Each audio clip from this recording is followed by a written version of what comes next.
உன் வாழ்வில் நீ நினைத்து கூட பார்க்காத நம் வாழ்வு எப்படியெல்லாம் இருக்கக்கூடாது என்று நினைத்தாயோ அப்படியெல்லாம் தான் இப்பொழுது உன் வாழ்வில் நடந்து கொண்டிருக்கிறது.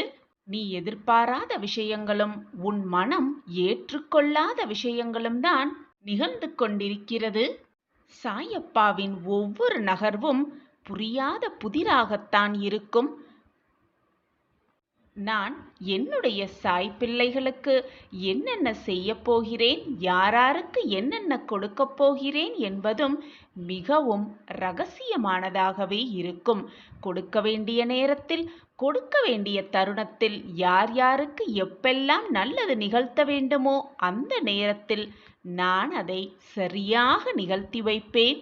அந்த சூட்சமம் உன் சாயப்பாவிற்கு மட்டுமே புரியும். எந்த ஒரு நிகழ்வு நடந்தாலும் அதற்கு நேர்மறையான தீர்வுகளும் இருக்கவே செய்யும்.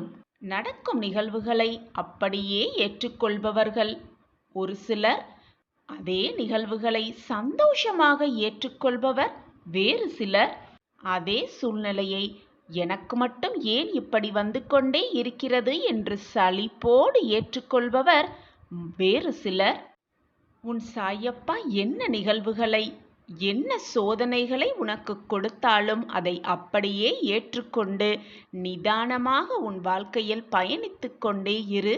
உனக்கு என்ற நேரம் வரும்பொழுது அந்த நேரத்தை உனக்கு சாதகமாக மாற்றுவேன். கண்ணிமைக்கும் நேரமே போதும், அனைத்தையும் உனக்கு சாதகமாக மாற்ற என்னால் முடியும் குழந்தையே.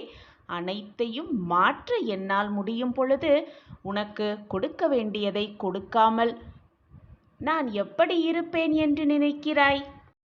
சாயிநாதர் என்ன செய்தாலும் என்ன கொடுத்தாலும் அது நன்மைக்காகத்தான் இருக்கும் என்ற மனப்பக்குவத்தோடு யார் ஒருவர் முழுமையாக அப்பா கொடுக்கும் அனைத்தையும் சந்தோஷமாக சலிப்பில்லாமல் ஏற்றுக்கொள்கிறார்களோ அவர்களுக்கு என்றுமே ஜெயம்தான் வாழ்வில்.